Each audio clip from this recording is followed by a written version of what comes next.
Get ready, start.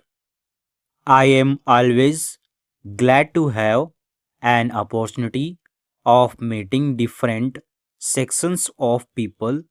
There is no doubt that the business community has played, is playing, and I hope will continue to play an important role. I think there is absolutely no contradiction at all in the policy. As you, Mr. President, have mentioned just now, we do think that the private sector has an important part to play, but we think that what goes by the name of pragmatism is precisely what you have condemned in the latter part of your speech, that is, expediency on the part of the very small section of the people at the cost of the larger section of the people, and unless the business community realizes this, it is no use talking of obligations to the public unless you know exactly what that means. It is no use talking about pragmatism unless you know where in the interest of the country lies. It is no use talking even about desirability of production unless we know production for what. Do we want to produce for the sake of producing, or do we want to produce so that the standard of living of the poorest of our people can be raised? Your bargain and even ended on a pessimistic note. I beg to differ with you. I think there is a buoyancy in the country, in the economic field, in the political field, and in the social field. I think never has India at any time since independence been better poised for advance and for going ahead at a faster rate than it is today. There are many difficulties in our way. May I ask you, are these labor problems, racial problems, the world? Is the law and order problem confined or unique to India?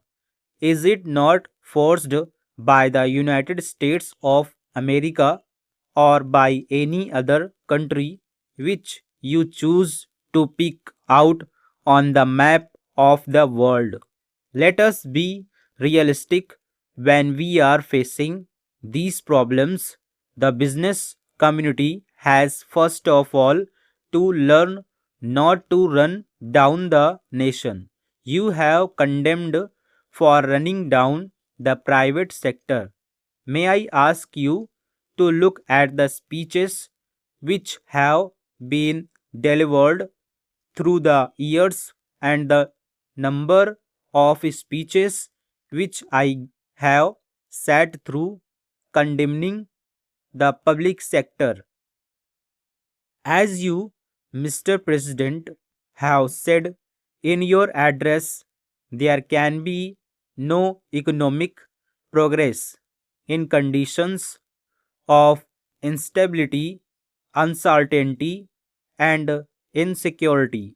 Any attempt at bringing about a greater measure of economic equality will receive a setback in any such environment, and all situations in which law and order breaks down.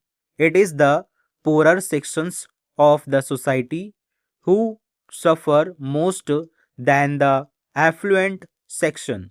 But I would like to draw your attention to one thing. Stability cannot be and should not be equated with the perpetuation of the status quo. Stability cannot be brought about if the present inequalities are allowed to remain or to grow, and unless we take note of the aspirations of the people and engineer change peacefully, we shall be overtaken by events and by far greater violence than you have seen today. Today, there is an atmosphere of restlessness in our country and also in every other country in the world, and even in the most affluent of societies, as you may have noticed in the media. And countries that were quite until recently considered to be heathens of peace and prosperity do not seem to be quite so now.